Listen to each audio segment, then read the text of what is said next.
नमस्ते friends, welcome back to my YouTube channel computer science with Sanjay. आज के session में कंप्यूटर साइंस क्लास 12 के जो प्रैक्टिकल एग्जाम्स होते हैं स्पेशली जनवरी में, उससे रिलेटेड वाइवा क्वेश्चंस मैं लेके आया हूं। इस पर्टिकुलर सेशन में पाइथन प्रोग्रामिंग से रिलेटेड वाइवा के क्वेश्चंस को हम डिस्कस करेंगे and this is part number 1। बाकी के जो अदर पार्ट्स हैं जैसे पार्ट 2, पार्ट 3, उसमें एसक्यूएल कंप्यूटर नेटवर्क के वाइवा के क्वेश्चंस है, उसका लिंक आपको डिस्क्रिप्शन बॉक्स में मिल जाएगा। और ये जो वाइवा के क्वेश्चंस का सेट है, अगर आप इसे डाउनलोड करना चाहते हैं तो उसका भी लिंक आपको वीडियो के डिस्क्रिप्शन में मिल जाएगा। सेशन स्टार्ट करते हैं और एक एक करके सारे क्वेश्चंस को हम डिस्कस करते हैं कि किस तरह से क्वेश्चंस आपसे पूछे जा सकते हैं। पहला क्वेश्चन तो ये है कि जब आप प्रोजेक्ट और प्रैक्टिकल एग्जाम देने जाते हैं तो जब भी आप प्रोजेक्ट या प्रैक्टिकल बनाते हैं तो सबसे पहला क्वेश्चन उससे ही रिलेटेड होता है। पहले तो आपसे यही पूछेगा कि भाई आपका प्रोजेक्ट क्या है, आपके प्रोजेक्ट के बारे में आप बताइए। So brief introduction to your project. अब मैंने यहाँ पर एक एग्जाम्पल लिया है, अगर आप देखोगे इन्वेंट्री मैनेजमेंट सिस्टम का। इन्वेंट्री मैनेजमेंट का प्रोजेक्ट अगर आपको चाहिए, उसका लिंक भी वीडियो के डिस्क्रिप्शन में है, वहां से जाके आप देख सकते हैं ना। इन्वेंट्री मैनेजमेंट बेसिकली क्या है, आप उसके बारे में या आपका जो भी प्रोजेक्ट है उस प्रोजेक्ट का पूरा इंट्रोडक्शन आप पूरा तैयार करके रखिए कि उस प्रोजेक्ट में आपने क्या किया है, वो प्रोजेक्ट का पर्पस क्या है, उससे क्या फायदा होगा और किस तरह से आपने उसको बनाया है। तो अब इन्वेंट्री मैनेजमेंट सिस्टम की अगर आप बात करें तो जैसे इसमें लिखा होगा, it's all about tracking and controlling of business inventory right from manufacturing, buying to storing and using. अब कोई इन्वेंट्री मैनेजमेंट बना रहा है तो वो हो सकता है केवल बाइंग और सेलिंग का काम करता है, तो वो उसके बारे में भी बोल सकता है। हमने यहाँ पे मैन्युफैक्चर करना, बेचना और स्टोर करने के बारे में बात की, तो ये मेरे इस सॉफ्टवेयर का काम है। It controls the entire flow of goods from purchasing to sale and ensure that always have the right quantity of the right item in the right location at the right time. ये inventory के संदर्भ में बिल्कुल एक पहला point हो गया। तो ओवरऑल प्रोजेक्ट का इंट्रोडक्शन आप पूरा ध्यान रखिए। अगला जो क्वेश्चन है दैट इज कि आपके प्रोजेक्ट का ऑब्जेक्टिव क्या है। भाई जब आप प्रोजेक्ट रिपोर्ट बनाते हैं तो उसमें सेकंड या थर्ड पेज आपका ऑब्जेक्टिव का भी होता है, तो उस ऑब्जेक्टिव को भी आप ध्यान रखिए कि भाई जैसे अभी इन्वेंट्री मैनेजमेंट बनाया तो आपके इस प्रोजेक्ट को बनाने का पर्पस क्या है। तो जैसे यहाँ पर मैंने बोला कि हम इस तरह से फंक्शनैलिटी प्रोवाइड करेंगे अपने सॉफ्टवेयर में जिससे कि हम बड़ी ही आसानी से और इफिशिएंटली हमारे जो भी गुड्स हैं या प्रोडक्ट्स हैं उसको मैनेज कर सकें। इसी तरह से अगर आप को कोई पर्टिकुलर प्रोडक्ट के बारे में जानकारी चाहिए, जब कब सेल हुई, कौन से परचेज हुई, उसको सर्च करना है तो वो आप कर सकते हैं। इसी तरह से टाइम एंड जो आपकी एफर्ट जाती है इन्वेंट्री को मैनेज करने के लिए, उसको हम सेव कर सकें। पेपर वर्क कम से कम हो, आपका जो डेटा मैनेजमेंट का काम हो रहा है इन्वेंट्री से रिलेटेड, वो पूरा एक्यूरेट होना चाहिए, रिलायबल होना चाहिए। अब अगर आप लाइब्रेरी के संदर्भ में बात करोगे तो लाइब्रेरी में भी आप बोल सकते हो कि बुक को सर्च करना, इशू करवाना, बुक को सबमिट करना, रिटर्न करवाना, ये पूरे प्रोसेस को प्रॉपरली तरीके से मैनेज करना, तो वो सारे पॉइंट्स आप मैनेज कर सकते हैं इन पॉइंट्स के आधार पे। और इसी तरह से सबसे इंपॉर्टेंट पॉइंट एक और जरूर बोलिएगा, डेटा कंसिस्टेंसी को इंक्रीज करना। अब बात आ रही है कि आपने जैसे ये वर्ड बोला कि भाई डेटा कंसिस्टेंसी, तो आपसे क्वेश्चन पूछ देगा कि भाई डेटा कंसिस्टेंसी क्या है, आपका एक्सटर्नली ये पूछेगा। अब डेटा कंसिस्टेंसी का मतलब सीधे सीधे है कि डेटा का कंसिस्टेंट होना। अब डेटा का कंसिस्टेंट होने का मतलब ये है, देखिए जब आप डेटाबेस बनाते हैं तो अलग अलग टेबल्स में रिकॉर्ड्स को हम मैनेज करते हैं। तो जैसे मान लो आपने एक टेबल बनाया है आइटम का, उसमें आइटम का रिकॉर्ड है।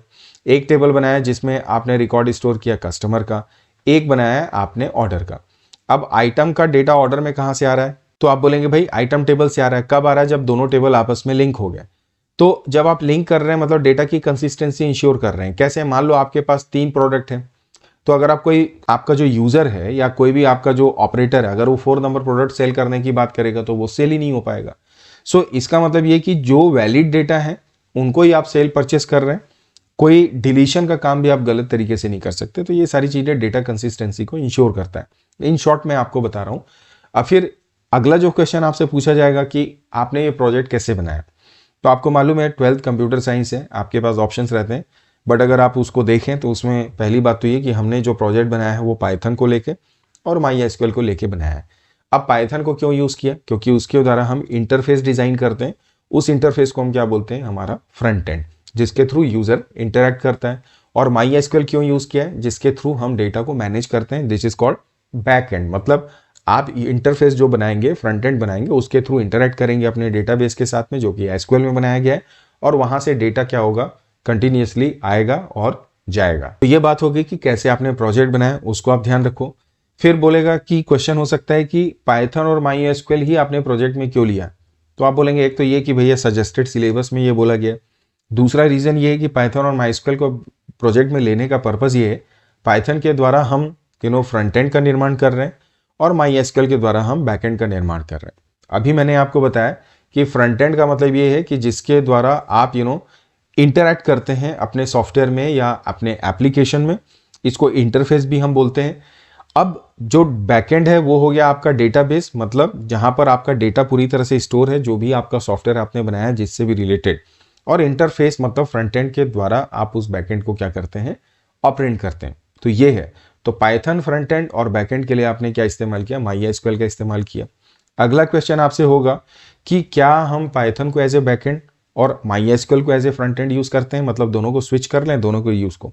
तो ऐसा आप बिल्कुल नहीं कर सकते। क्यों? क्योंकि पाइथन जो है प्रोग्रामिंग लैंग्वेज है जिसके द्वारा हम बेसिकली कोड करके एक्शंस को इंप्लीमेंट करते हैं, और डेटा को मैनेज करने के लिए हम MySQL का प्रयोग कर सकते हैं। और MySQL में एक्शंस को इंप्लीमेंट करने की फैसिलिटी नहीं होती है। चाहे आप स्ट्रक्चर्ड क्वेरी लैंग्वेज की भी बात करें तो SQL भी जो होता है वो सिर्फ डेटा को मैनेज करने के लिए बनाया गया है, उसको यूज करके आप डायनेमिक प्रोग्रामिंग तो नहीं कर सकते, इसलिए आप इनको आपस में इंटरचेंज नहीं कर सकते। ये इसका क्वेश्चन का आंसर है। आपसे बोलेगा कि जो आपने प्रोजेक्ट बनाया वो बिना MySQL के बना सकते हैं, अगर नहीं तो क्यों? तो इसके दो आंसर है।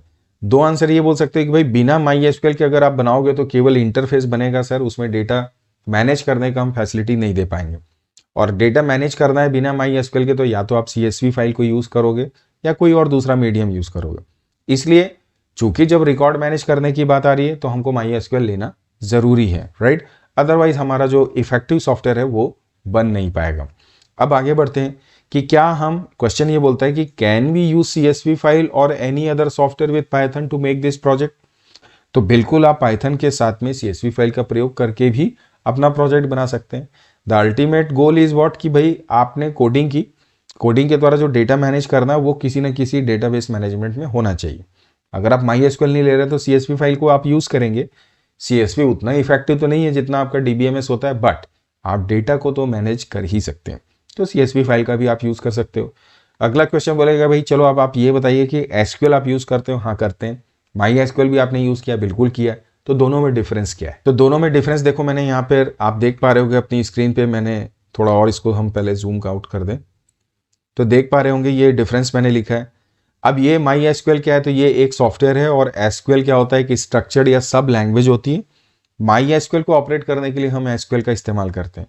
MySQL जो होता है ये बेसिकली DBMS कहलाता है, और SQL जो होता है it has set of various commands जिसको यूज करके आप MySQL में क्या करते हैं, इंटरैक्ट करते हैं और डेटा को मैनेज करने का कार्य करते हैं। तीसरा जो डिफरेंस अगर आप देखोगे कि SQL जो है वो MySQL का इंटीग्रल पार्ट होता है, और SQL जो होता है उसको आप, जबकि MySQL जो वो SQL का इंटीग्रल पार्ट नहीं है, लेकिन SQL को आप MySQL के अलावा किसी और भी सॉफ्टवेयर के साथ इंटीग्रेट कर सकते हैं। So these are the differences. अब बोलेगा कि क्या MySQL और पाइथन जो आप यूज कर रहे हैं दोनों के लिए आपने कुछ पेमेंट की है या फ्री एंड ओपन सोर्स है? तो आप बोल सकते हैं कि both MySQL and Python are free and open source software. अब जब आप ये वर्ड यूज करोगे free and open source software, तो आपसे ये क्वेश्चन भी दागेगा कि भाई ओपन सॉफ्टवेयर क्यों बोल रहे हैं, खाली फ्री क्यों नहीं बोल रहे हैं? इसका आंसर मैं आगे क्वेश्चंस में मैंने दिया है, वहां चल के हम डिस्कस करेंगे। फिर एक बहुत ही कॉमन क्वेश्चन है कि सोर्स कोड का मतलब क्या होता है। तो जो पाइथन में आप कोडिंग करते हो, जो कोड आप डिजाइन करते हैं, जो कोड आप लिखते हैं प्रोग्राम बनाने के लिए, उसको हम सोर्स कोड बोलते हैं। और वही सोर्स कोड को जब आप कंपाइल या इंटरप्रेट करते हो तो वो कन्वर्ट हो जाता है किसमें, आपके ऑब्जेक्ट कोड में, राइट? तो ये ध्यान रखिएगा, जो एग्जीक्यूटेबल कोड होता है that is basically object code. तो कंपाइलेशन के बाद जो कोड होता है वो ऑब्जेक्ट कोड होता है। कंपाइलेशन के पहले जो आप कोडिंग करते हैं उसको हम क्या बोलते हैं, सोर्स कोड बोलते हैं, राइट?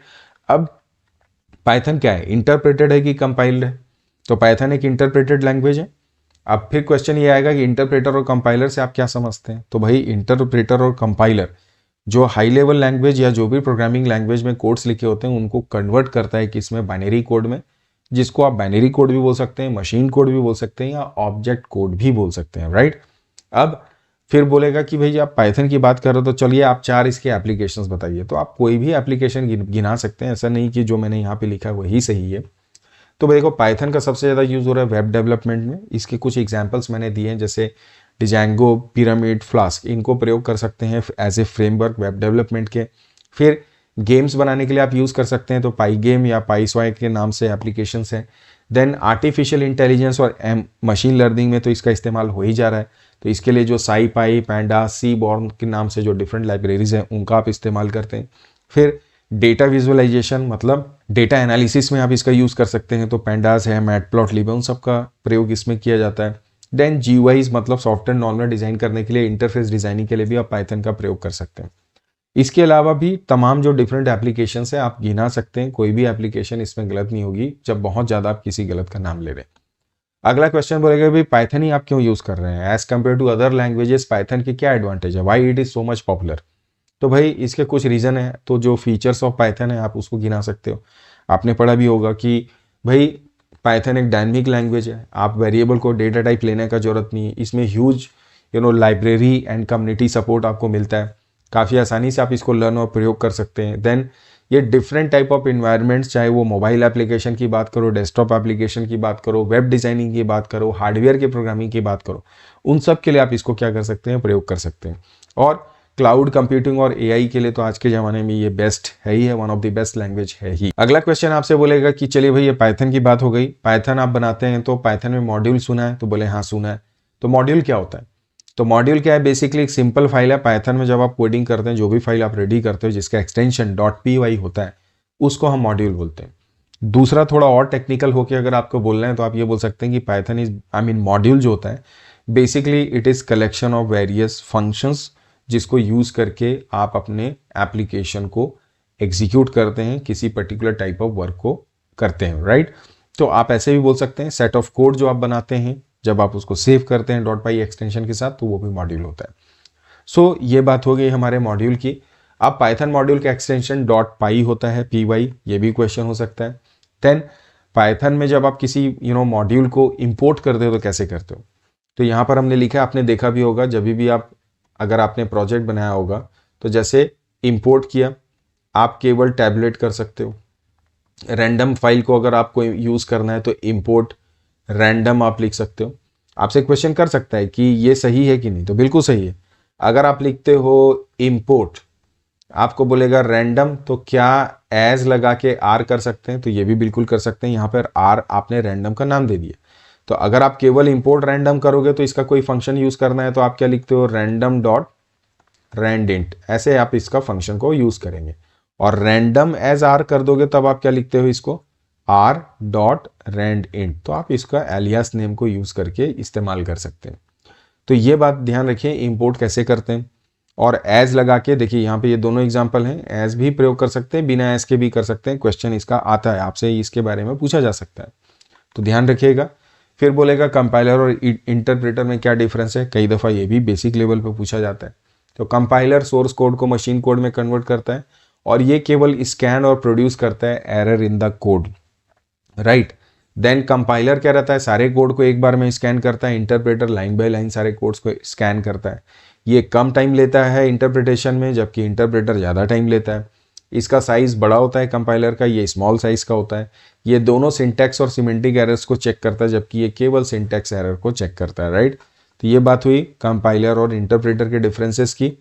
फिर आपसे बोलेगा कि पाइथन प्रोग्राम जब आप बनाते हैं तो उसके लिए पाइथन स्टार्ट करके कैसे कोडिंग करते हैं। तो सबसे पहली बात एक यहाँ पे ध्यान रखिएगा कि अगर आपको पाइथन में कोडिंग करना है तो आप क्या यूज़ करते हैं, तो मोस्टली हम याद करते हैं आइडियली। अब वो स्कूल बाई स्कूल या स्टूडेंट बाई स्टूडेंट वो क्या उसने यूज़ किया, कई लोग जुपिटर यूज़ कर रहे हैं, वो भी आप बता सकते हैं। बट जो बेसिक है, मोस्ट कॉमन है, वो तो आपका आइडियली है। आइडियली का फुल फॉर्म भी ध्यान रखिए, इंटीग्रेटेड डेवलपमेंट लर्निंग इन्वायरमेंट। वहाँ पे जाके आप काम करते हैं, स्टार्ट करते हैं, आइडियली स्टार्ट करोगे, फाइल में जाओगे, न्यू करके स्क्रिप्ट मोड ओपन करोगे। आपसे पूछेगा कि जब आप पाइथन में कोडिंग करते हैं तो कैसे, स्क्रिप्ट मोड क्या है, इंटरैक्टिव मोड क्या है। तो स्क्रिप्ट मोड और इंटरैक्टिव मोड का डिफरेंस भी पूछ सकता है। आपको ये लिख के दे सकता है कि भाई आप ये बताओ कि ये कौन सा मोड होता है, इंटरैक्टिव की स्क्रिप्ट मोड में, तो ये इंटरैक्टिव मोड में होता है। इंटरैक्टिव मोड कब यूज़ करते हैं, जब लाइन बाय लाइन एग्जीक्यूट करके आपको रिजल्ट देखना होता है। स्क्रिप्ट मोड कब यूज़ करते हैं, जब आपको पूरे कोड को परमानेंटली सेव करना है फ्यूचर यूज़ के लिए, तब स्क्रिप्ट मोड का इस्तेमाल करते हैं। तो हमने यहाँ पे इसलिए स्क्रिप्ट मोड का प्रयोग किया, राइट। फिर आपसे बोलेगा कि क्या पाइथन में कोई डिफ़ॉल्ट डेटा टाइप होता है, क्या आप डाटा टाइप लेते हैं, तो हम डेटा टाइप तो कभी डिफाइन नहीं करते, लेकिन ideally there is no default data type Python में, बट जब आप कोई भी वैल्यू को इनपुट करते हैं तो वो हमेशा एज ए स्ट्रिंग लिया जाता है। आप कोडिंग करते हो ना भाई, आप लिखते हैं x इक्वल टू इनपुट, ठीक है। तो अब जब आप कुछ भी डालोगे तो उसका नेचर क्या होता है, कैरेक्टर का होता है, तभी तो आप इसको कन्वर्ट करते हैं नंबर में, तो इसको क्या करते हैं यहाँ पर इंट लिखते हैं। तो ये आप बोल सकते हैं, आइडियली कोई डिफॉल्ट डेटा टाइप इसमें नहीं होता है, राइट। आगे बढ़ते हैं कि इफ़ जो आपने इस्तेमाल किया है कोडिंग में, तो बिल्कुल किया, तो कैसे इस्तेमाल करते हैं और इफ़ का पर्पज़ क्या है। तो इफ़ का पर्पज़ क्या होता है, कंडीशंस को इंप्लीमेंट करना। आप जब भी इफ़ को यूज़ करते हैं तो इफ़ लगाते हैं ब्रैकेट, इसके बाद बगल में इसके कंडीशन डालते हैं, कोलन डालते हैं, कोडिंग करते हैं, और अगर कंडीशन गलत हो गई तो एल्स लगा के उसके लिए भी कोड लिख देते हैं। ये इसका तरीका है। एग्जाम्पल जैसे लार्ज बिटवीन 2 नंबर दिया, आपने 2 नंबर एक्स और वाई में डाला, हमने कंडीशन दिया if x is greater than y colon print करो x is larger otherwise y is larger. तो ऐसे कोई भी इफ़ का एक एग्जाम्पल याद रखिए, इफ़ का पर्पज़ याद रखिए, इफ़ को कैसे यूज़ करते हैं वो ध्यान रखेंगे। इसी तरह से लूप के बारे में पूछ सकता है कि भाई लूप क्या है। तो लूप का मतलब किसी पर्टिकुलर स्टेटमेंट को बार बार एग्जीक्यूट कराना, repetition of a particular instruction या सेट ऑफ इंस्ट्रक्शन, दोनों हो सकते हैं। अब आप फॉर लूप इस्तेमाल करते हैं, वाइल लूप इस्तेमाल करते हैं, दोनों यूज़ कर सकते हैं। डू वाइल का प्रयोग आप पाइथन में नहीं करते। फॉर को जब आप यूज़ करते हैं तो इसके साथ में हम जो फंक्शन यूज़ करते हैं, रेंज फंक्शन का इस्तेमाल करते हैं। अब बोलेगा रेंज मेथड क्या है, तो range method sequence of number को जनरेट करने के लिए हम प्रयोग करते हैं। तो देखो यहाँ पर आपने फॉर लूप लिया, तो लूप का पर्पस हो गया। फॉर जब भी यूज़ करते हैं तो फॉर लेते हैं, काउंटर लेते हैं जिसको आप वेरिएबल बोलते हैं, इन लगा के आपने रेंज मेथड लिया, इसमें स्टार्ट वैल्यू रहता है, स्टॉप वैल्यू रहता है, बाय डिफॉल्ट 1 से जंप करता है, लेकिन आप चाहो तो इसमें स्टेप वैल्यू दे सकते हैं। सॉरी, ये स्टेप वैल्यू मैंने दे दी। इसके बाद इसके ब्रैकेट को आप क्लोज करो, फिर जो भी कोड लिखना है वो कोड डाल दीजिए, तो वो बार बार रिपीट होगा जब तक जितनी भी सीक्वेंशियल वैल्यूज़ को आपने जनरेट किया। अब यहाँ पे देखो फैक्टोरियल का एग्जांपल है, इनपुट किया एक्स में वैल्यू, आर में चूंकि रिजल्ट चाहिए तो 1 डाला क्योंकि मल्टीप्लिकेशन होना है। हमने बोला कि जब तक मेरा वाइल मतलब एक्स की वैल्यू, जैसे आपने 5 डाला, तो अब इसका क्या निकालना है हमको, फैक्टोरियल। तो फैक्टोरियल मतलब 5 इंटू 4 इंटू 3 इंटू 2 इंटू 1। तो बोला जब तक इसकी वैल्यू 1 से बढ़ी तब तक ये मल्टीप्लिकेशन करो। आर इक्वल टू एक्स, तो पहली बार 5 आर में जाएगा, फिर 4 से मल्टीप्लाई होगा, 3 से होगा, 2 से, and so on. X equal to x minus 1 करके हर बार इसकी वैल्यू रिड्यूस करेंगे, क्योंकि 5 के बाद 4 है, 4 के बाद 3 एंड सो ऑन है। इस तरह से ये फैक्टोरियल का प्रोग्राम या कोई भी लूप का प्रोग्राम आपको ध्यान रखना है। मतलब ओवरऑल ये है, इफ़ का प्रयोग आप कर रहे हो तो इफ़ ध्यान रखिए। फॉर के बारे में बता रहे हैं तो फॉर को भी आप ध्यान में रखिए कि कैसे इसका प्रयोग किया जाता है। फिर आपसे अगला क्वेश्चन हो सकता है कि भाई पाइथन को आपने MySQL के साथ कनेक्ट किया है अपने प्रोजेक्ट में, तो कैसे किया, उसका क्या कोड है।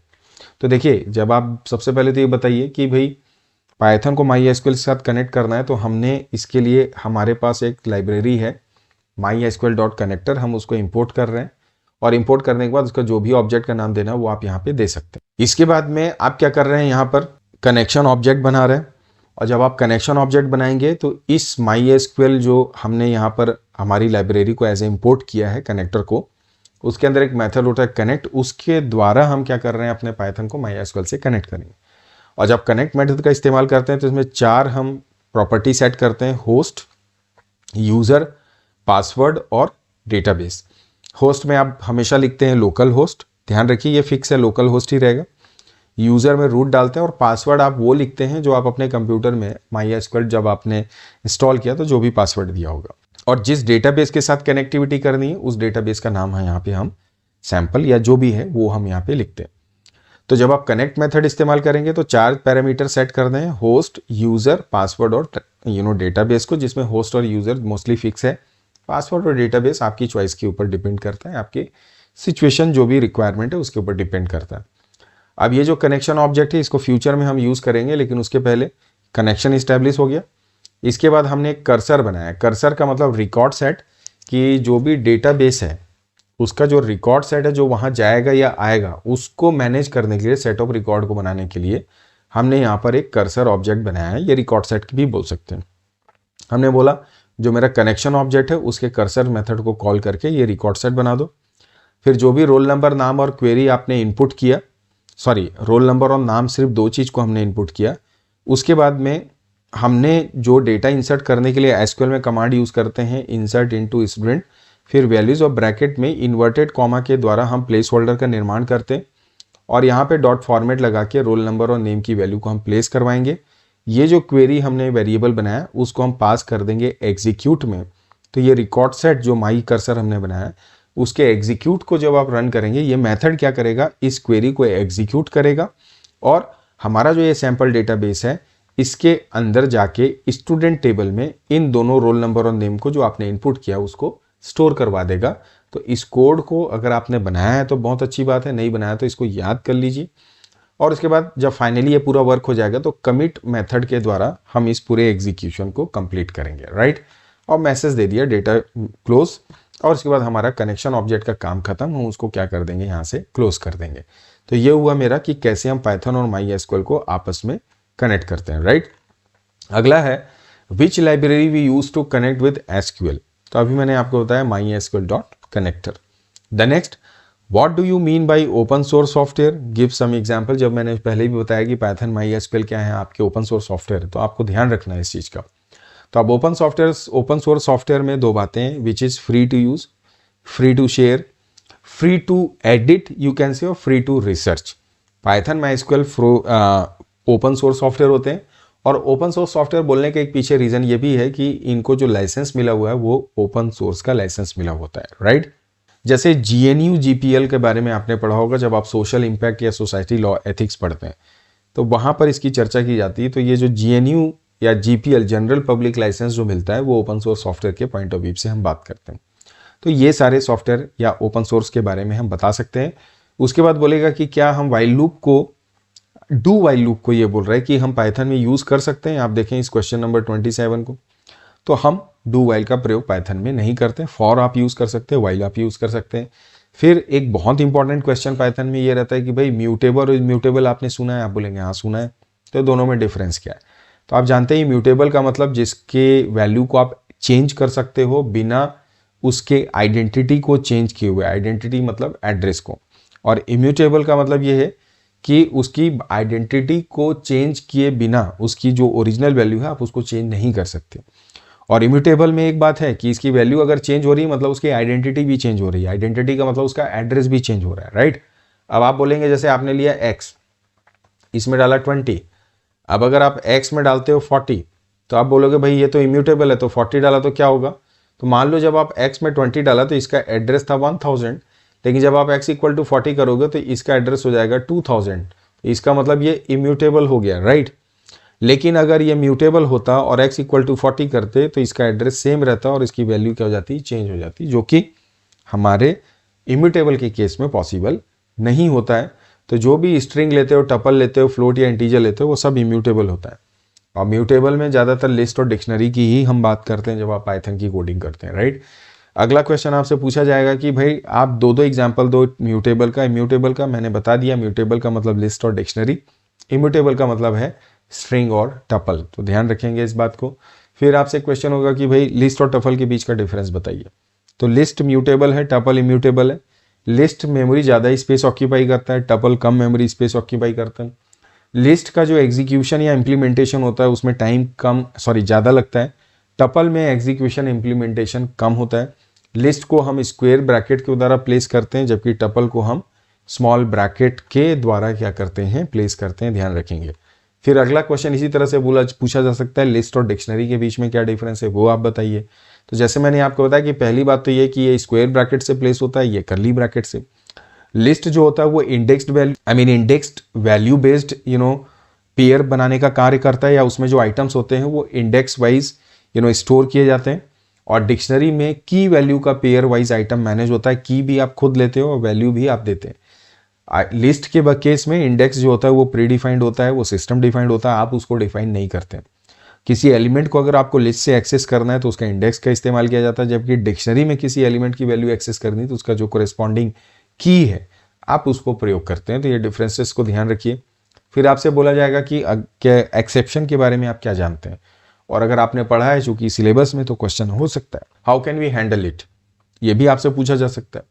तो एक्सेप्शन का मतलब क्या होता है कि जब रन टाइम या जब प्रोग्राम को आप एग्जीक्यूट करते हैं और उस समय कुछ इस तरह से एरर आना जो कि आपके प्रोग्राम को टर्मिनेट कर सकता है, तो हम वहां पर एक्सेप्शन को रेज करवाने की बात करते हैं।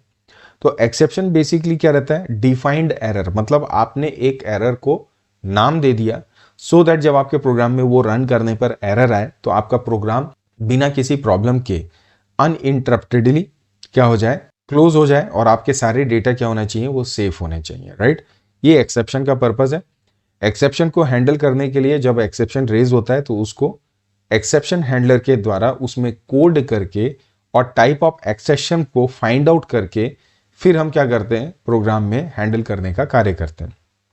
तो exception can be handled by including appropriate code to handle exception. Python जो स्टैंडर्ड लाइब्रेरी होती है उसके पास बहुत सारे बिल्ट इन एक्सेप्शंस है। जैसे आपने देखा होगा सिंटैक्स एरर, अब ये सिंटैक्स एरर भी टाइप ऑफ एक्सेप्शन है। आप देखते हैं कई बार वैल्यू एरर, तो ये वैल्यू एरर भी टाइप ऑफ एक्सेप्शन है। IO exception input output exception होता है। इसी तरह से डिवीजन बाई जीरो का भी आपने बहुत सबसे ज़्यादा एग्जांपल इसी का देखा, और डिवीजन बाई जीरो एरर। तो ये बहुत सारे प्री डिफाइंड एक्सेप्शन के ऑब्जेक्ट्स हैं जिनका प्रयोग करके एक्सेप्शन हैंडलर बना के अगर किसी कोड में एक्सेप्शन आने के चांसेस हैं उनको हैंडल किया जाता है, राइट। तो ये आप जरूर बताएं। फिर जब एक्सेप्शन की बात आ रही है तो फाइल हैंडलिंग की बात होगी, तो आपसे पिकलिंग के बारे में पूछा जाएगा। तो पिकलिंग का मतलब है एक ऐसा प्रोसेस जिसमें किसी भी पाइथन ऑब्जेक्ट को बाइट स्ट्रीम में कन्वर्ट किया जाता है, जिसे हम सीरियलाइजेशन के नाम से भी जानते हैं। तो जो बाइनरी फाइल को आप मैनेज करने की बात करते हैं वहां पर पिकलिंग का प्रयोग किया जाता है। फिर अगला क्वेश्चन है कि right the file mode that will be use for opening the following files. मतलब कौन कौन से मोड होते हैं, तो आपको पता है आर होता है, आर प्लस होता है, डब्ल्यू होता है, डब्ल्यू प्लस होता है, ए होता है, ए प्लस होता है। आर मतलब रीड, डब्ल्यू मतलब राइट, ए मतलब अपेंड। आर प्लस का मतलब रीड प्राइमरली, राइट भी कर सकते हो। डब्ल्यू प्लस का मतलब राइट प्राइमरली लेकिन रीड भी कर सकते हो। और ए प्लस का मतलब होता है append and read both, right. तो ये ध्यान रखिए। और डिफरेंट मोड के लिए यहाँ पे जैसे एक टेक्स्ट फाइल है उसको रीड एंड राइट दोनों में ओपन करना है, तो मैंने यहाँ पे लिखा file object equal to open method, जहाँ पे फाइल का नाम, टेक्स्ट फाइल का नाम, फिर हमने आर प्लस मोड लगा के रीड मोड में इसको ओपन किया। फिर बाइनरी फाइल है, इसको अगर आपको राइट मोड में डालना है तो इसके लिए डब्ल्यू भी यूज करते हैं, रीड मोड में डालना है तो आर भी होता है, ठीक है। तो सेम उसी तरह से बस एक बात ध्यान रखें कि आपको पिकल मॉड्यूल को यहाँ पे इंपोर्ट करना होगा, तो ये कोड को ध्यान रखना है। देन एक टेक्स्ट फाइल उसको अपेंड और रीड में डालना है, तो ए प्लस मोड में आप उसको ओपन कर लीजिए, file object equal to open file name try.txt comma a plus लगा के। फिर टेक्स्ट फाइल और बाइनरी फाइल में क्या डिफरेंस है, तो टेक्स्ट फाइल ह्यूमन रीडेबल है, बाइनरी फाइल को डायरेक्टली रीड नहीं कर सकते। टेक्स्ट फाइल को पढ़ने के लिए आपको कोई या रीड करने के लिए कंप्यूटर को स्पेसिफिक सॉफ्टवेयर की जरूरत नहीं है, नोटपैड में खोल सकते हो, वर्ड में भी खोल सकते हैं, कहीं पे भी। लेकिन बाइनरी फाइल को अगर आपको स्पेसिफिकली रीड करना है तो उसके लिए स्पेसिफिक सॉफ्टवेयर चाहिए। अब MP3 है, वो एक बाइनरी फाइल है, तो वो VLC मीडिया में चलेगी ना, नोटपैड या कहीं पे भी डायरेक्ट चला नहीं सकते आप उसको, तो स्पेसिफिक सॉफ्टवेयर की जरूरत पड़ती है। तो जितनी भी TXT फाइल है, जितनी भी पाई जो आप कोड लिखते हैं पाइथन में, या जितने HTML है, ये सब टेक्स्ट फाइल में आता है। बाइनरी फाइल में MP3 हुआ, MP4 हुआ, MPEG हुआ, JPG हुआ, डॉक्स फाइल हुई, EXE हुई, ये सब बाइनरी में आते हैं। अगला क्वेश्चन है कि how can we read and write data in text file through Python program. आप किसी पाइथन प्रोग्राम में डेटा को रीड एंड राइट कैसे कर सकते हैं, उसका कोड बताइए। तो अभी मैंने अलग अलग देखा। सबसे पहले राइट करने के लिए आपने फाइल ऑब्जेक्ट बनाया, फाइल के नाम से ओपन मेथड लिया, sample.txt फाइल या जो भी फाइल है, मैंने केवल sample.txt लिखा है। आप इसका पूरा पाथ भी लिख सकते हैं, c:\san नाम का फोल्डर, फिर इसके अंदर जाके sample.txt। आइडियली तो हमारा पूरा पाथ हमको मेंशन करना रहता है, बट ये समझाने के लिए मैंने लिखा है। फिर कॉमा लगा के डब्ल्यू मोड मतलब राइट मोड में ओपन किया। फिर राइट लाइन मेथड्स के द्वारा, देखिए राइट मेथड में आप एक सेट ऑफ कैरेक्टर डाल सकते हैं, राइट लाइन में मल्टीपल लाइंस को एक साथ डाला जा सकता है इन फॉर्म ऑफ लिस्ट। तो हमने लिस्ट के फॉर्म में मल्टीपल टेक्स्ट को कॉमा से सेपरेट करके राइट लाइंस के द्वारा इसमें डेटा को राइट करवा दिया, फाइल क्लोज किया, दोबारा फाइल को रीड मोड में ओपन किया और रीड मेथड के द्वारा उसको प्रिंट करवा दिया। तो इस तरह से रीड एंड राइट कर सकते हैं। सिंपल रीडिंग राइटिंग भी ध्यान रखिए, स्पेशली टेक्स्ट फाइल का। अब आपसे बोलेगा बाइनरी फाइल में कौन कौन से मेथड होते हैं, तो एक होता है लोड और एक होता है डंप। तो डंप वही काम करता है राइटिंग का बाइनरी फाइल में, और लोड काम करता है किसका, आपके रीडिंग का। और इसके लिए कौन से मॉड्यूल की जरूरत पड़ती है आपको बाइनरी फाइल में, पिकल मॉड्यूल की, इसको ध्यान रखेंगे। अगला क्वेश्चन है स्टैक और क्यू के बीच में क्या डिफरेंस होता है। तो स्टैक जो होता है, क्यू दोनों डेटा स्ट्रक्चर होते हैं। स्टैक जो होता है वन एंडेड होता है, क्यू जो होता है डबल एंडेड होता है। स्टैक जो होता है वो लास्ट इन फर्स्ट आउट का कॉन्सेप्ट प्रयोग करता है, मतलब जिसमें जो लास्ट में वैल्यू आई वही पहले डिलीट भी होती है। और क्यू जो होता है फर्स्ट इन फर्स्ट आउट का, मतलब जिसमें जो पहले डेटा है वही पहले डिलीट होगा, इस ऑर्डर पे काम करता है। दूसरा इंसर्शन और डिलीशन जो होता है स्टैक में एक ही एंड से होता है, जिसको टॉप बोलते हैं, क्यू में इंसर्शन डिलीशन अलग अलग एंड्स पे होता है। इंसर्शन रियर साइड से होता है और डिलीशन क्या होता है, फ्रंट साइड से हम करते हैं। ये डिफरेंसेस ध्यान रखेंगे। अगला है कि पाइथन में जब आप स्टैक और क्यू को मैनेज करते हैं तो उसके लिए कौन से डेटा स्ट्रक्चर यूज करते हैं, तो simply we all know that कि हम इसके लिए लिस्ट का प्रयोग करते हैं। डेटा इंसर्ट करने के लिए हम अपेंड का प्रयोग करते हैं, जबकि डिलीट करने के लिए हम पॉप मेथड का इस्तेमाल करते हैं स्टैक में। इसका ध्यान रखना जब आप पुश और पॉप ऑपरेशन की बात करते हैं। क्यू में डीक्यू का मतलब क्या होता है, डीक्यू का मतलब होता है किसी पर्टिकुलर एलिमेंट को क्यू से डिलीट करना। आप इसकी स्पेलिंग को ध्यान रखेंगे यहाँ पर ये जो बात कर रहा है, ठीक है। फिर लीफो और फीफो का फुल फॉर्म आप जानते हैं, last in first out, first in first out. LIFO कहाँ यूज होता है, आपके स्टैक में। फीफो कहाँ यूज होता है, आपके क्यू में। फिर यहाँ पर पोस्टफिक्स इनफिक्स कन्वर्जन भी आ सकता है, जैसे a plus b minus c into d. तो इसका मतलब देखिए, जब आप इसको देखोगे, ए भी आपने लिया, ये प्लस होगा, उसके बाद सी और यहाँ पे माइनस इंटू, तो क्या होगा सी डी मल्टीप्लाइड, उसके बाद जो रिजल्ट आएगा उसको माइनस करेंगे a प्लस बी से। तो यही इसका आंसर आएगा, राइट। अब इसके बाद में अगला क्वेश्चन है कि यहाँ पे फिल इन द ब्लैंक्स मैंने डायरेक्ट डाल दिया है। आपसे पूछा जा सकता है कि क्यू जो होता है उसमें जो ऑपरेशन परफॉर्म किए जाते हैं वो किस ऑर्डर में किए जाते हैं। तो अभी हमने देखा फीफो। इंसर्शन जो क्यू में होता है उसको आप क्या बोलते हैं, तो इसको एन क्यू बोला जाता है। और जो डिलीशन होता है उसको आप क्या बोलते हैं, तो उसको हम डी क्यू के नाम से जानते हैं क्यू के केस में।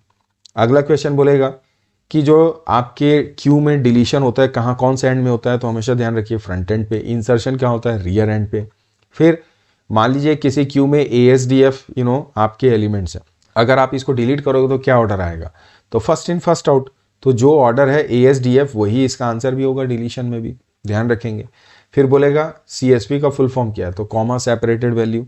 अब CSV क्यों पॉपुलर है रिकॉर्ड मैनेज करने के लिए, आजकल देखिए ज़्यादातर जैसे आप कोई भी वेबसाइट में काम करते हैं, बड़ी सोशल मीडिया, उसका डेटा को डाउनलोड करेंगे CSV में आपको देता है, क्योंकि CSV जो है वो फास्ट है, लाइट वेटेड है, स्मॉल होती है साइज में, आसानी से हैंडल किया जा सकता है, डाउनलोड इंपोर्ट करना काफ़ी इसको आसान है, किसी भी सॉफ्टवेयर में रीड कर सकते हैं, क्योंकि जनरली ये स्प्रेडशीट या डेटाबेस के मतलब एज ए स्प्रेडशीट ही होता है, as a basically text file होती है, कहीं पे भी रीड की जा सकती है, ह्यूमन रीडेबल है, आसानी से इसको एडिट भी किया जा सकता है। और CSV जो होता है ऑलमोस्ट जितनी भी एप्लीकेशन सबके साथ में प्रोसेस किया जा सकता है। तो इन एडवांटेजेस को आप याद रखिए।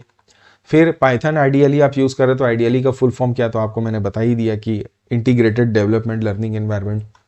फिर रैंडम मॉड्यूल, स्टैटिस्टिकल मॉड्यूल को भी आप थोड़ा सा देख लीजिएगा, ज़्यादातर रैंडम मॉड्यूल के बारे में पूछेगा। तो रैंडम मॉड्यूल जो रैंडम वैल्यूज़ को जनरेट करने के लिए यूज़ करते हैं, 3 पॉपुलर फंक्शन है, रैंडम, रैंडिंट और रैंड रेंज।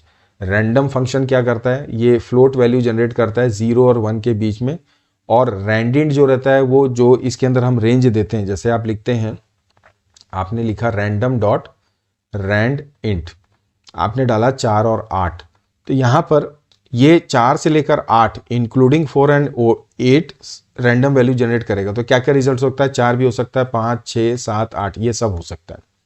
रैंड रेंज की बात करोगे तो यहाँ पर आप लिखते हो, जैसे मान लो रैंडम डॉट रैंड रेंज, और यहाँ पे आप डालोगे 4 और 8, तो यहाँ पर 4 दे सकता है, 5 दे सकता है, 6 दे सकता है, 7। आई होप आपको दिख नहीं रहा होगा तो ऊपर कर देता हूँ। तो 8 जो होता है वो एंड पॉइंट हमेशा इंक्लूडेड होता है रैंड रेंज में, तो ये डिफरेंसेस को आप ध्यान रखिए।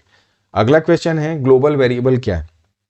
पहली बात, ऐसा वेरिएबल जो कि टॉप ऑफ द प्रोग्राम हम डिक्लेयर करते हैं और वो अक्रॉस दी प्रोग्राम किसी भी सोर्स के द्वारा प्रयोग में लाया जा सकता है, इजीली एक्सेसिबल होता है यूजर के द्वारा। दूसरी बात ये भी आप बोल सकते हैं कि चूंकि देखिए जब आप कोई प्रोग्राम बनाते हैं, ग्लोबल वेरिएबल का कॉन्सेप्ट कब आता है, जब बहुत सारा आपका प्रोग्राम डिफरेंट मॉड्यूल्स में या फंक्शंस में डिवाइडेड होता है। तो आउटसाइड ऑफ द फंक्शन जिस वेरिएबल को आप डिक्लेयर करते हैं वो हम ग्लोबल वेरिएबल के नाम से जानते हैं। जैसे मैंने बोला, थ्रू आउट द प्रोग्राम कहीं पे भी आप इसको प्रयोग कर सकते हैं। फिर फंक्शन आप कैसे बनाते हैं, तो यहाँ पर मैंने कोड लिखा है। फंक्शन के लिए हम डेफ कीवर्ड का इस्तेमाल करते हैं, ये ध्यान रखिए। फिर फंक्शन का नाम देते हैं, जरूरत पड़े तो पैरामीटर्स भी हो सकते हैं, फिर उसके अंदर उसका कोड। और फंक्शन बनाने के लिए जब भी उसको यूज करना है तो फंक्शन का नाम देके आर्ग्यूमेंट इसमें पास किया जा सकता है। आपसे बोलेगा कि पैरामीटर और आर्ग्यूमेंट में क्या डिफरेंस है, तो जब आप फंक्शन को कॉल करते हो तो उसमें जो वैल्यू डालते हैं भेजने के लिए वो आर्ग्यूमेंट के द्वारा डाली जाती है, और जो फंक्शन की डेफिनेशन होती है जब वो वैल्यू को रिसीव करती है तो पैरामीटर के द्वारा रिसीव करती है। तो अच्छा, आर्ग्यूमेंट्स को जब आप डिफाइन करते हैं, जब कॉल करते हैं, तो उसमें 2-3 तरीके से है। एक तो रहता है पोजिशनल आर्ग्यूमेंट, जिसमें पोजीशन कहीं भी चेंज कर सकते हो, एक डिफॉल्ट आर्ग्यूमेंट होता है। ठीक है, तो उसको भी अपने साइड से जरूर चेक कर लीजिएगा। तो ये कुछ वाइवा से रिलेटेड इंपॉर्टेंट पाइथन के क्वेश्चंस है जैसे मैंने आपके साथ डिस्कस किया, तो आप प्लीज़ इसे जरूर देखें। इसको डाउनलोड करना है, वीडियो के डिस्क्रिप्शन को आप चेक कर लीजिएगा। ये है पार्ट नंबर 2 हमारे मोस्ट इंपॉर्टेंट वाइवा क्वेश्चंस के कंप्यूटर साइंस क्लास 12 से रिलेटेड। हालांकि ये वाइवा क्वेश्चंस जो भी एसक्यूएल पढ़ रहा है या पाइथन पढ़ रहा है उन सब के लिए इंपॉर्टेंट है वाइवा के पॉइंट ऑफ व्यू से, जैसे मैंने कहा। अब ये पार्ट जो 2 है इसमें हम माई एसक्यूएल के क्वेश्चंस को डिस्कस करेंगे। अब माई एसक्यूएल के सारे क्वेश्चंस को हम डिस्कस करना शुरू करते हैं। एक बात और मैं बता दूं कि ज़्यादातर जब वाइवा के क्वेश्चंस होते हैं ना तो पाइथन के फंडामेंटल तो पूछते ही हैं, साथ में माई एसक्यूएल का भी बहुत सारे क्वेश्चन आपसे पूछे जाते हैं। तो अब माई एसक्यूएल का जो ऐसे पहला क्वेश्चन है कि भाई आपने टेबल तो बनाया, प्रोजेक्ट बनाया, सारी चीज़ें की, अब उसमें जो है आपने टेबल क्रिएट किया तो उसका बेसिक सिंटैक्स चलो लिख के दिखाओ, ये पहला क्वेश्चन होगा। तो भाई आपको ये याद रहना चाहिए, समझ में आना चाहिए कि क्रिएट टेबल कमांड हम लोग यूज़ करते हैं टेबल बनाने के लिए। उसका जो सिंटैक्स है आप अपनी स्क्रीन पे देख भी पा रहे होंगे। एक मिनट में पेन को ऑन कर देता हूँ यहाँ से। आप सबसे पहले लेते हो क्रिएट टेबल, देन उसके बाद टेबल का जो भी नाम आपको देना है, उसके बाद आप स्मॉल ब्रैकेट ओपन करते हैं और उसके बाद फील्ड नेम, उसका डेटा टाइप, और अगर उसके साथ कोई कांस्टेंट है तो आप वो ले सकते हैं। अब आप देखो जैसे हमारा आइटम टेबल हम बना रहे हैं, क्रिएट टेबल लिया, item number, data type integer रखा, प्राइमरी की उसको सेट कर दिया, फिर आइटम नेम है, फिर वैरकर लिया, वैरकर यहाँ पे इसका डेटा टाइप है। आपसे बोलेगा अगर नॉट नल लगाना है तो आप क्या करोगे, तो इसमें इसके आगे आप नॉट नल इस तरह से इसका एसक्यूएल कांस्टेंट अप्लाई कर सकते हो। अब रेट है, फ्लोट है, अब रेट को डिफॉल्ट आपको देना है, जैसे मान लो 50 रुपये, तो इसके आगे जो है आप यहाँ पे डिफॉल्ट 50 कर दो, तो ये मेरा फ्लोट हो गया। और इस तरह से आप जो है क्रिएट टेबल का प्रयोग करके अपना एसक्यूएल में टेबल कैसे बनाया जाता है ये आप बता सकते हैं। दूसरा क्वेश्चन आपसे बोलेगा कि जो बहुत ज़्यादा कॉमन भी है कि प्राइमरी की आप यूज़ किए, हाँ कि यूज़ किए। प्राइमरी की क्या होती है, तो आप बोलेंगे कि भाई हमारा जो टेबल है उसके रिकॉर्ड्स को यूनिक करने के लिए हम इसका इस्तेमाल करते हैं। तो फिर बोलेगा ठीक है प्राइमरी की आप जानते हैं, तो फॉरेन की क्या है, तो आप फॉरेन की एक्सप्लेन करते हैं कि फॉरेन की वो की होती है जो किसी दूसरे रिलेटेड टेबल में प्राइमरी की का कार्य करती है। ठीक है, फॉरेन की का प्रमुख उद्देश्य क्या है, दो टेबल के बीच में रिलेशन को इस्टेब्लिश करना, सो दैट रिफरेंशियल इंटीग्रिटी को हम मेंटेन कर सकें। तो देखिए फॉरेन की का संबंध होता है रिफरेंशियल इंटीग्रिटी से। अब रिफरेंशियल इंटीग्रिटी जैसे मैंने आपसे बोला जो कि किसी टेबल के बीच के रिलेशन को मेंटेन करने का कार्य करती है। अब रिलेशन कैसे, दो टेबल रहते हैं, जो प्राइमरी की वाला टेबल रहता है उसके जो डेटा है वही डेटा आप सेकेंडरी टेबल जहाँ पे फॉरेन की होती है उसमें यूज़ करते हैं।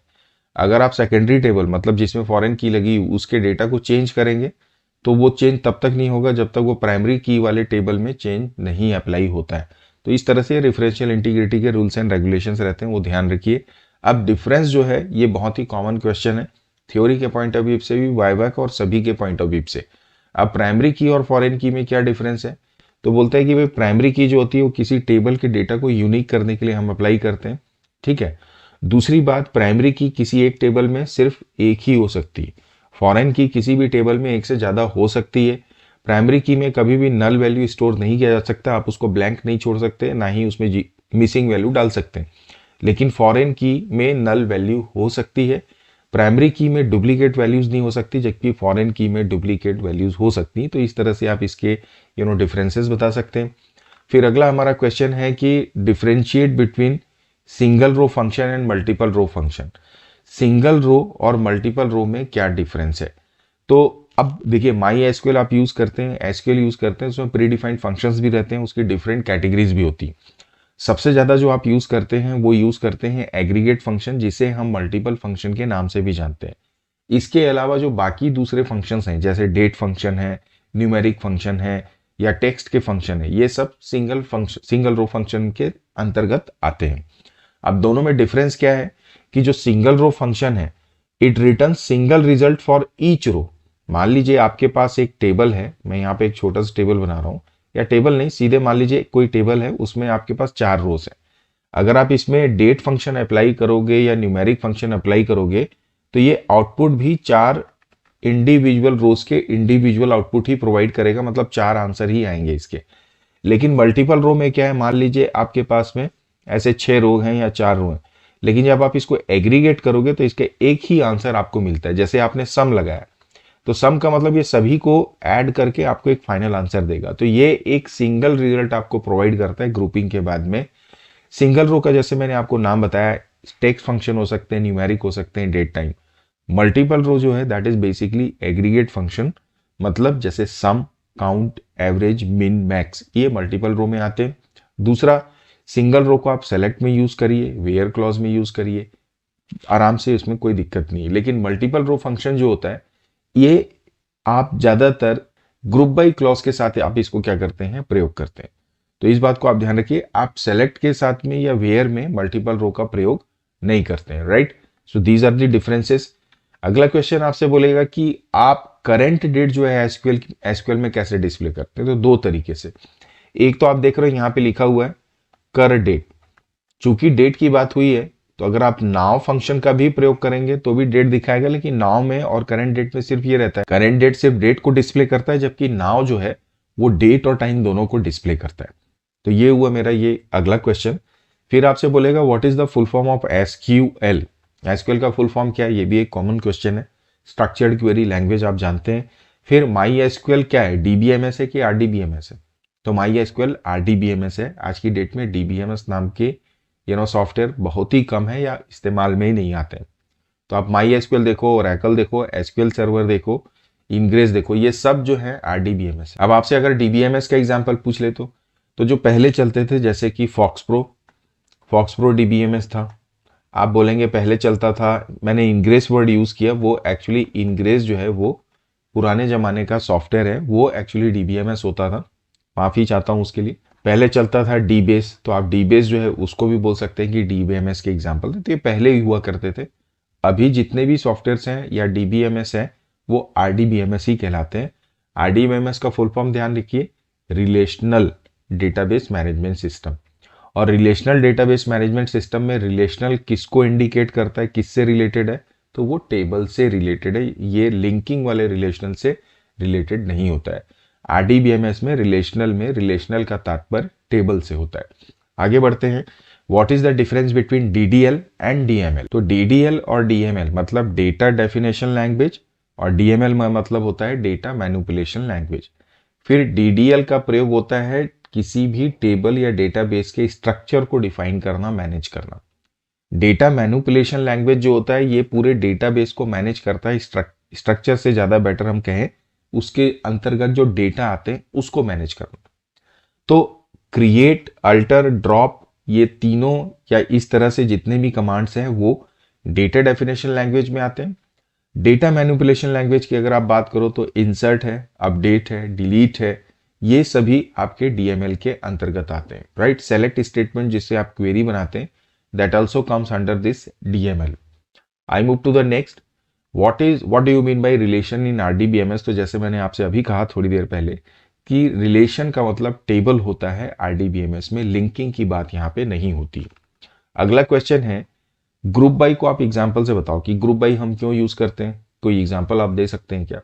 तो देखिए ग्रुप बाई का मतलब क्या है, combining multiple rows into single row. मतलब किसी पर्टिकुलर टेबल में जो मल्टीपल डेटाज हैं, रिकॉर्ड्स हैं, उनकी समरी जनरेट करने के लिए हम ग्रुप बाई क्लॉज का इस्तेमाल करते हैं। और ये जो समरी होती है ये पर्टिकुलर ग्रुप बनाकर मतलब जैसे मान लीजिए आपके पास में हर दिन आप ऑर्डर एक टेबल मैनेज करते हो जिसमें आपके 10 प्रोडक्ट है जिनको आप बेचते हो। अब वो प्रोडक्ट का आप बोलते हो कि भी प्रोडक्ट का नाम है जिसको आप मैनेज करते हो और उसकी जो भी सेल अमाउंट है वो आप मैनेज कर रहे हो, ठीक है। आपको बोला कि पूरे एक महीने में product wise 1 product, second product, third product की टोटल सेल कितनी हुई है वो मेरे को निकाल के दिखाओ। इसका मतलब अब ये प्रोडक्ट जो है ये तो कई बार आप सेल किए हो एक महीने में, लेकिन जब आप इसको ग्रुप बाई करोगे तो ये एक ही बार होगा और इसका जो टोटल सेल है वो भी फाइनली कैलकुलेट होके एक बार डिस्प्ले हो जाएगा। सो दिस इज कॉल्ड ग्रुपिंग। अब ग्रुपिंग करने के लिए एग्रीगेट फंक्शन का इस्तेमाल किया जाता है। बिना एग्रीगेट के ग्रुप बाई का कोई वैसे भी सेंस नहीं बनेगा।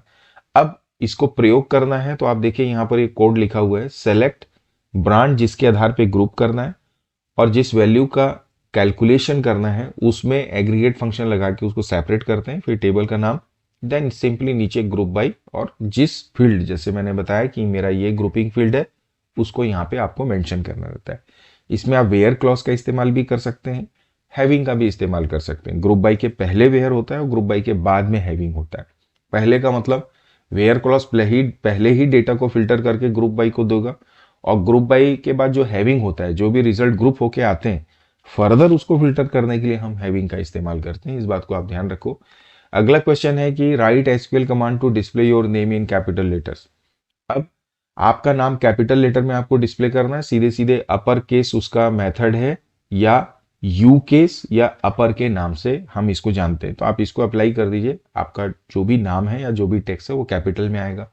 फिर अगर आपको किसी टेबल से सारे रिकॉर्ड्स को डिलीट करना है, ये एक अच्छा क्वेश्चन है।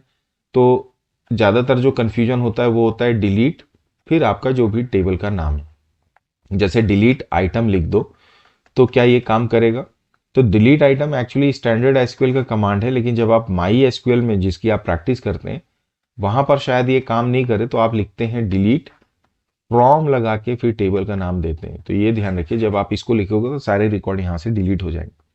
एक और कमांड होता है जिसको हम ट्रंकेट के नाम से जानते हैं। मैं आपको ज़्यादा कंफ्यूज नहीं करूंगा क्योंकि वो आपने पढ़ा नहीं होगा, लेकिन ट्रंकेट के द्वारा भी सारे रिकॉर्ड्स को डिलीट किया जा सकता है।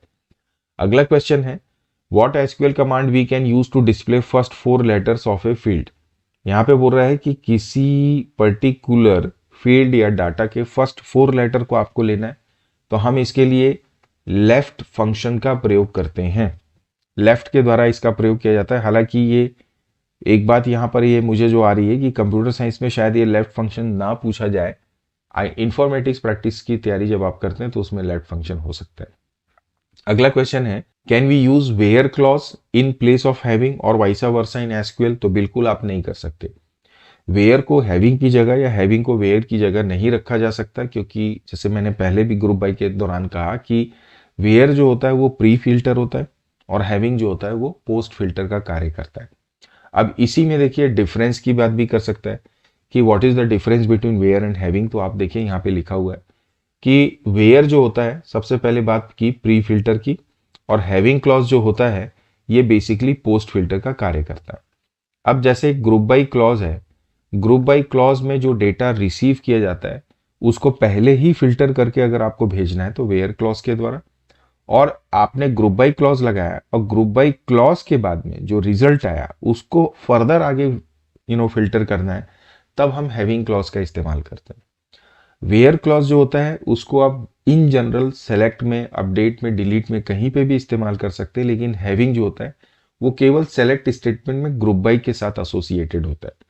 वेयर क्लॉज को बिना ग्रुप बाई के भी आप इस्तेमाल कर सकते हैं, हैविंग को ग्रुप बाई के साथ ही आप एसोसिएट करते हैं, बिना उसके आप इंडिपेंडेंटली हैविंग को इस्तेमाल नहीं कर सकते। फिर वेयर क्लॉज जो है उसमें एग्रीगेट फंक्शंस नहीं प्रयोग किए जा सकते डायरेक्टली, जबकि हैविंग में एग्रीगेट फंक्शन का इस्तेमाल किया जा सकता है, right. Where clause pre filter है, हैविंग क्लॉज पोस्ट फिल्टर है, मैंने आपको बताया ही। और वेयर क्लॉज इंडिविजुअल रिकॉर्ड्स को ही फिल्टर करता है, जबकि ग्रुप ऑफ रिकॉर्ड्स को फिल्टर करने के लिए हम हैविंग क्लॉज का प्रयोग करते हैं। तो ये डिफरेंसेस को आप ध्यान रखो। फिर काउंट और काउंट स्टार क्या एक ही जैसी वैल्यू रिटर्न करते हैं और या फिर नहीं करते हैं। तो देखिए काउंट और काउंट स्टार एक जैसी करते हैं या ज़्यादातर इनके रिजल्ट में डिफरेंस हो सकता है। उसका कारण ये है कि जो काउंट फंक्शन है वो नल वैल्यूज को इग्नोर करता है। मतलब जितने भी एग्रीगेट फंक्शन है, चाहे वो सम है, चाहे वो मैक्स है, मिन है, एवरेज है या काउंट है, ये सभी अगर किसी टेबल में किसी पर्टिकुलर फील्ड में जिसका आप कैलकुलेशन कर रहे हो, एग्रीगेट कर रहे हो, अगर उसमें नल वैल्यूज है तो वो उसको काउंट नहीं करेंगे या उसको ड्यूरिंग कैलकुलेशन इग्नोर करते हैं। काउंट स्टार में इसका उल्टा है, उसमें वो काउंट स्टार नल वैल्यूज को भी इंक्लूड करता है ड्यूरिंग इट्स काउंटिंग, राइट। अब मान लीजिए कोई टेबल है, ठीक है, तो इस टेबल में डिफरेंट फील्ड्स हैं किसी, अब मान लीजिए कितनी रोज हैं, 4 रोज हैं। यहाँ पर एक फील्ड में क्या है, यहाँ पर नल है, मैं यहाँ पे इसको नल कर दे रहा हूँ, तो बची 3 रो जिसमें वैल्यूज है। तो अगर आप काउंट लगाओगे तो 3 रो काउंट करेगा, और अगर आप काउंट स्टार करोगे तो 4 दिखाएगा। काउंट स्टार एक्चुअली क्या करता है, टोटल नंबर ऑफ रिकॉर्ड्स को रिटर्न करता है, और काउंट जो होता है वो किसी एक पर्टिकुलर फील्ड की वैल्यू को क्या करता है, काउंट करता है। इसलिए नल की वैल्यू बढ़ जाती है, किस केस में, काउंट के केस में। अगला क्वेश्चन है how can we add a new column in existing table. तो अल्टर टेबल कमांड का आप प्रयोग करके किसी पर्टिकुलर टेबल में नया कॉलम को ऐड कर सकते हैं, नया कॉलम या नए फील्ड को। इसके लिए जो तरीका है वो ये है कि ऑल्टर टेबल लगाएंगे, टेबल का नाम देंगे, फिर ऐड कीवर्ड के द्वारा आगे उसका जो भी नया कॉलम है उसका नाम, उसका डेटा टाइप, साथ ही साथ अगर कोई कांस्टेंट उसमें है तो वो आप अप्लाई करके लगा सकते हैं। तो ये कमांड को आप ध्यान रखिए, alter table, add, field name, data type, constant. अगला क्वेश्चन, आरडीबीएमएस के 4 फीचर्स बताइए, क्या एडवांटेजेस हैं। तो पहला तो ये डेटा की रिडंडेंसी या रिपीटेशन को रिड्यूस करता है, कंसिस्टेंसी जो होती है डेटा की वो इंप्रूव करता है, सिक्योरिटी ऑफ डेटा को क्या करता है, इंप्रूव करता है या सिक्योर्ड होता है आपका डेटा, और यूजर फ्रेंडली इन्वायरमेंट प्रोवाइड करना। ये सब डिफरेंट एडवांटेजेस हैं किसके, हमारे आरडीबीएमएस के। Let's move to the next question, what are the advantages of linking 2 tables in MySQL। 2 table को MySQL में जोड़ते हैं तो उसका जो प्रमुख एडवांटेज है वो है डेटा कंसिस्टेंसी। मतलब आपके मान लीजिए आपके पास 4 प्रोडक्ट है, 1 नंबर, 2 नंबर, 3 नंबर, 4 नंबर। तो जब आप सेल करोगे रोज ऑर्डर को तो इन चारों में से किसी एक को करोगे ना। अगर आप 5वां नंबर को सेल कर दिए और दोनों टेबल रिलेटेड नहीं है तो 5वां भी सेल हो जाएगा, और जबकि 5 का रिकॉर्ड ही नहीं है आपके पास, तो ये डेटा इनकंसिस्टेंसी। इसको दूर करने के लिए, भगाने के लिए 2 टेबल को आप आपस में जोड़ते हैं। जैसे ये आपका एक मेन टेबल है आइटम और एक टेबल है सेल। अब सेल में इन्हीं आइटम्स को बेचना है तो आप इस आइटम को सेल के साथ रिलेट कर दोगे, तो जब भी इसमें आइटम नंबर आएगा तो वो 1 2 3 4 ही आप ले पाओगे। 5 नंबर लेना है तो पहले उसको आइटम में ऐड करवाना पड़ेगा, तभी आप उसको यहां बेच पाओगे। तो ये एक एग्जांपल, तो ये कहलाती है डेटा कंसिस्टेंसी। अगला क्वेश्चन है, why MySQL is better than Excel. तो MySQL और एक्सेल से बेटर क्यों है? तो उसके जो डिफरेंट रीजन है, जो सेम मैंने आपको बताया, आरडीबीएमएस के एडवांटेजेस, डेटा कंसिस्टेंसी बढ़ जाती है, सिक्योरिटी बढ़ जाती है, डेटा को वैलिड, उसकी वैलिडिटी आप और बेहतर तरीके से चेक कर सकते हैं कि डेटा वैलिड है कि नहीं। जैसे प्राइमरी की आप अप्लाई करते हैं, नॉट नल अप्लाई करते हैं, डिफॉल्ट यूज करते हैं, तो एक्सेल में ये सुविधाएं आपको प्राप्त नहीं होती। फिर डेटा रिपीटेशन जो है वो कम से कम होगा या रिड्यूस कर दिया जाता है MySQL, जो कि एक्सेल में नहीं होता है। अब ये हुआ मेरा डिफरेंस बिटवीन एक्सेल और MySQL। अगला क्वेश्चन है, सम जो है एग्रीगेट फंक्शन है, क्या वो स्ट्रिंग डेटा को ऐड कर सकता है? तो बिल्कुल नहीं कर सकता। सम फंक्शन जो है वो न्यूमेरिकल वैल्यूज को ही क्या करता है, या नंबर्स को ही या इंटीजर्स को ही ऐड करने का कार्य करता है। अगला, क्या ड्रॉप और डिलीट के बीच में कोई डिफरेंस है? आपने यूज किया है, मान लो आपको पूरे पूरे टेबल को स्ट्रक्चर के साथ डिलीट करना है, तो आप क्या यूज करोगे? तो उसके लिए हम ड्रॉप यूज करते हैं। अगर केवल डेटा डिलीट करना है तो हम डिलीट यूज करते हैं। तो ड्रॉप जो होता है वो DDL है, डिलीट जो होता है वो DML है, राइट। और ड्रॉप जो होता है वो टेबल के स्ट्रक्चर को डिलीट करता है, जबकि डिलीट जो होता है ओनली टेबल के डेटा को डिलीट करता है, याद रखिएगा। फिर जो एग्रीगेट फंक्शन, अच्छा यहाँ पर ये सिंगल रो फंक्शन की बात कर रहा है, सिंगल रो फंक्शन के 5 नाम बताइए।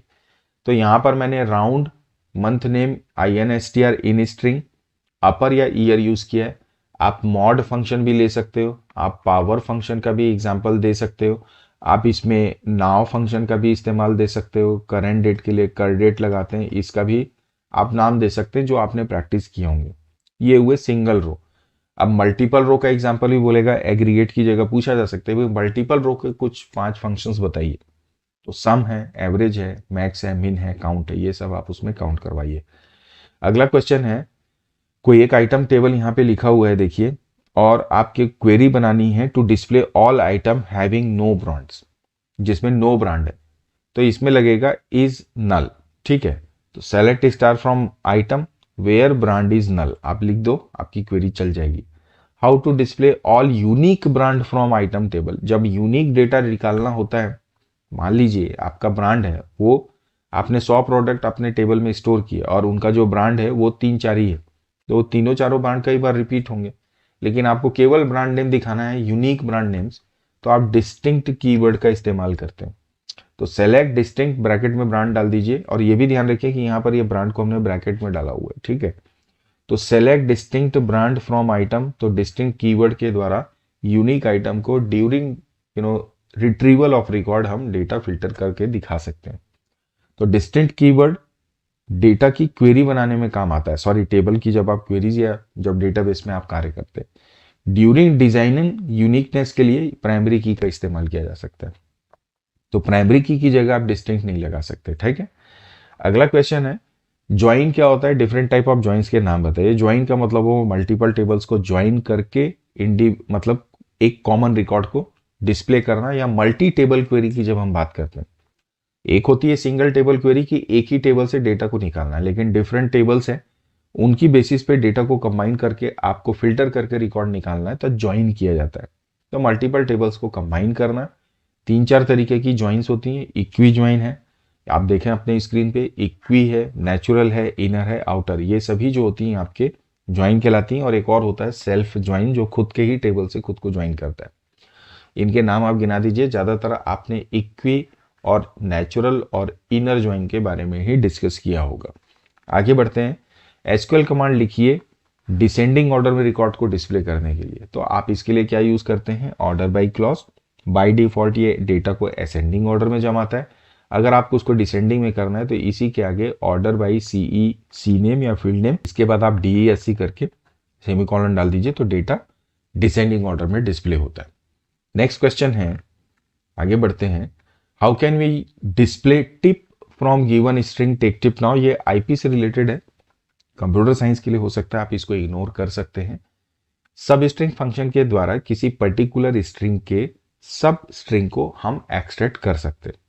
सब STR जब लगाते हैं तो जिस स्ट्रिंग का डेटा रिट्रीव करना है वो पहले देते हैं, किस पोजीशन से आपको स्टार्ट करना है वो पोजीशन देते हैं, और टोटल नंबर ऑफ, और कहां तक चलना है एक्चुअली, तो 5, 6, 7 तीनों को रिटर्न करना है, तो 1, 2, 3, 4, 5, 6, 7 ये 3 वैल्यूज को यहां से निकाल के दिखा देगा। So this is how we can use this sub string function. अगला हमारा क्वेश्चन है, Raju has return following SQL command which is not correct in sequence. Select लगाया, फ्रॉम लगाया, फिर हैविंग लगाया, फिर ग्रुप बाई और वेयर। तो देखिए जब आप हैविंग, ग्रुप बाई और वेयर की बात करते हैं तो इसका जो सही सीक्वेंस है वो होता है, सबसे पहले आप सेलेक्ट लेंगे, फिर फ्रॉम लेंगे, यहां तक ठीक है, फिर आप वेयर लोगे, फिर ग्रुप बाई लगाओगे, और लास्ट में फिर क्या लगाते हैं, हैविंग लगाते हैं, और उसके बाद चाहे तो आप ऑर्डर बाई होगा तो ऑर्डर बाई भी ले सकते हैं। ये सीक्वेंस है। आप हैविंग पहले नहीं लेंगे ग्रुप बाई के, या ग्रुप बाई के बाद में आप वेयर को नहीं लेते हैं, तो ये ध्यान रखिए, select from where group then having then order by. यही आंसर भी हमने यहाँ पे लिखा हुआ है, आप अपनी स्क्रीन पे देख सकते हैं। अगला है मल्टीपल रो फंक्शन के एग्जांपल दीजिए। जो सिंगल रो के बताया था तो मैंने ऑलरेडी इसके बारे में डिस्कस कर लिया। अगला है एग्रीगेट फंक्शन और मल्टीपल रो फंक्शन सेम होते हैं या अलग होते हैं, तो ये सेम होते हैं, चाहे आप एग्रीगेट फंक्शन बोलिए चाहे मल्टीपल रो फंक्शन बोलिए। फिर डेटा कंसिस्टेंसी से आपका क्या मतलब है, तो ये बहुत इंपॉर्टेंट क्वेश्चन है, ये पूछा भी जा सकता है। क्यों, ये दो टेबल को रिलेट क्यों करते हैं, तो आप बोलेंगे डेटा कंसिस्टेंसी के लिए। अब डेटा कंसिस्टेंसी क्या है कि data consistency refers to maintain single of copy of data across the database. Single copy का मतलब क्या है, आपके पास आइटम टेबल में आपने बनाया 3 रिकॉर्ड स्टोर किया, ठीक है, यहां पर देखिए यही तीनों रिकॉर्ड जितने भी इससे रिलेटेड टेबल्स होंगे जहां जहां होंगे, इनकी यही सिंगल कॉपी क्या होगी, मेंटेन की जाएगी। मतलब ये जितने भी टेबल्स हैं ये इसको यहां से रिफरेंस में लेंगे, तो ये होती है डेटा कंसिस्टेंसी, राइट। आगे बढ़ते हैं, what is null value in SQL. तो एसक्यूएल में डेटा जब मिसिंग होते हैं, जब आपके पास डेटा कंफर्म नहीं होते हैं, तो अब उसको रिप्रेजेंट करने के लिए हम नल वैल्यू का इस्तेमाल करते हैं, राइट। अगला question, how are null value treated by aggregate function. तो एग्रीगेट फंक्शंस जो होते हैं, मैंने पहले भी बताया, काउंट स्टार को छोड़ के बाकी जितने भी हैं, सम, एवरेज, मैक्स, मिन और काउंट, ये सभी इसको इग्नोर करते हैं, राइट। अगला क्वेश्चन है, write SQL command to display the name of current month. Current month है तो मंथ नेम फंक्शन का इस्तेमाल करते हैं।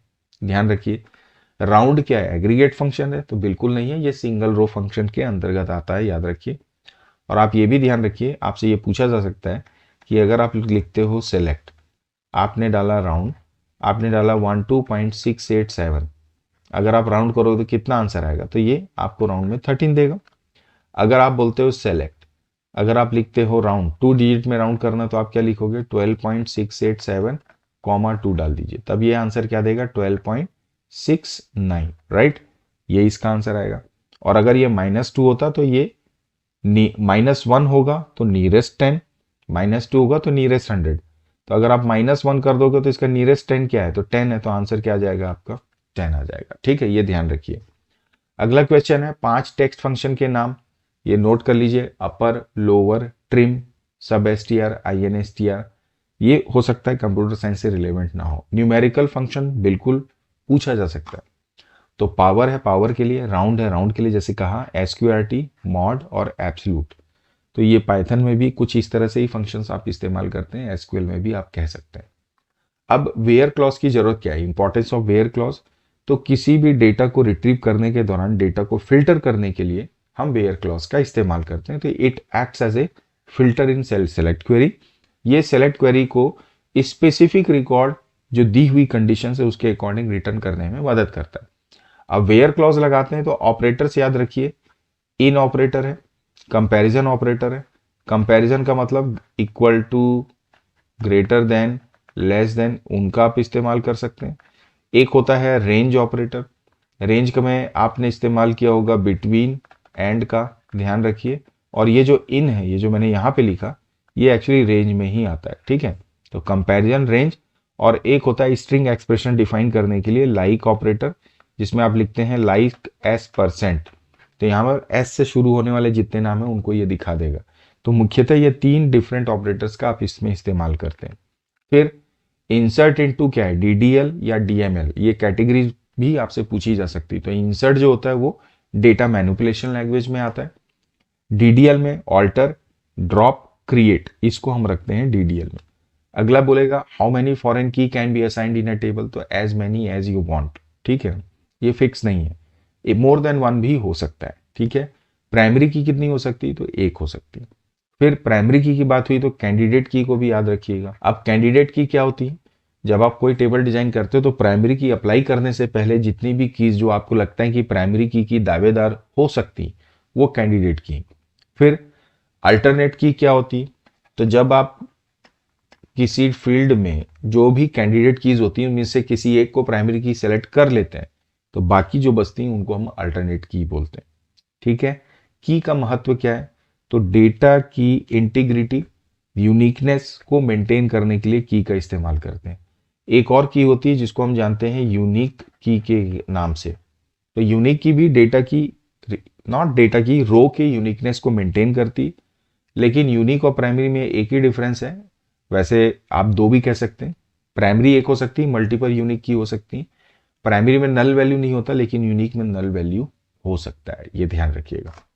फिर एवरेज फाइंड करने के लिए क्या कमांड है, तो AVG यूज करते हैं। एवरेज कंफ्यूजन के लिए अगर कोई लिखे तो आप कंफ्यूज मत होइए, AVG को ध्यान रखिए। फिर what would be the output of round figure, अगर -2 पहले भी मैंने आपको बताया। -2 का मतलब नियरेस्ट 100, तो 2045 है तो इसका नियरेस्ट 100 क्या होगा, मतलब 2000 होगा। तो करेक्ट आंसर क्या आ गया, 2000, राइट। अगला, for given data what will be output of select count quantity from item. यहाँ पे देखिए ये एक रेट है, 2 नल वैल्यूज है, 2 वैल्यूज है। काउंट करोगे तो ये सिर्फ 2 ही आंसर रिटर्न करेगा, 12 और 21 को, मतलब 2 आंसर आपको रिटर्न करेगा, नल को इग्नोर कर देगा। अगला है what query one should write to check total number of records. Total number of records check करने के लिए आप काउंट का इस्तेमाल करते हैं। अगर यहाँ पे बोले टोटल नंबर ऑफ रोज है तो काउंट स्टार का भी इस्तेमाल किया जा सकता है। बेटर है ये क्वेश्चन को थोड़ा करेक्ट करना चाहिए कि total number of records from a table, तो काउंट स्टार। पर्टिकुलर फील्ड है तो काउंट का इस्तेमाल कर सकते हैं, राइट। मैक्स फंक्शन क्या रिटर्न करता है, फ्लोट वैल्यू, बिल्कुल नहीं। मैक्स मीन जो होते हैं इंटीजर्स रिटर्न करते हैं SQL में, इस बात को ध्यान रखिएगा। How to find the position of substring in the given string, तो मैंने आपको बताया INSTR के द्वारा, ये IP के लिए ज्यादा रिलेवेंट है। अगला, नाउ और डेट में क्या डिफरेंस है, शुरू में बताया था कि नाउ में डेट और टाइम दोनों आता है, डेट में केवल डेट को आप देते हैं। फिर year part of given date can be extracted by, तो ईयर फंक्शन जो होता है डेट फंक्शन, उसके द्वारा ईयर पार्ट किसी भी डेट का हम एक्सट्रैक्ट कर सकते हैं। फिर RDBMS में टपल का क्या तात्पर्य, तो टपल का मतलब वो किसी टेबल को रिटर्न कर रहा है, जो कि गलत है। ये टपल जो होता है वो रिकॉर्ड को रिटर्न करता है, और टेबल का मतलब होता है रिलेशन। टेबल मतलब रिलेशन, ध्यान रखिए। और डिग्री क्या होती है, total number of columns, degree is all about total number of columns. Cardinality क्या है, ध्यान रखिए, कार्डिनैलिटी का मतलब है total number of rows, total number of rows, इस बात को आप ध्यान रखेंगे। Multiple row function return single value as output, multiple row जो होता है, जितनी भी रोज होती है उनको कैलकुलेट करके एक सिंगल आंसर प्रोवाइड करता है, जो कि बिल्कुल करेक्ट आंसर है। तो ये कुछ commonly asked viva based questions हैं। आई होप कि ये आपको हेल्प करेगा, आपके जो वाइवा के एग्जाम होने वाले हैं या हो रहे होंगे उसमें आपको बेहतर तरीके से परफॉर्म करने के लिए। आज के सेशन यहीं तक, अगले सेशन में फिर मिलेंगे नए चैप्टर नए सॉल्यूशन कॉन्सेप्ट के साथ में। तब तक देखते रहिए, वीडियो के डिस्क्रिप्शन को चेक कर लीजिए। Thank you for watching this video. Video पसंद आए तो लाइक और शेयर करिएगा, चैनल भी सब्सक्राइब कर लीजिएगा। Bye bye and take care.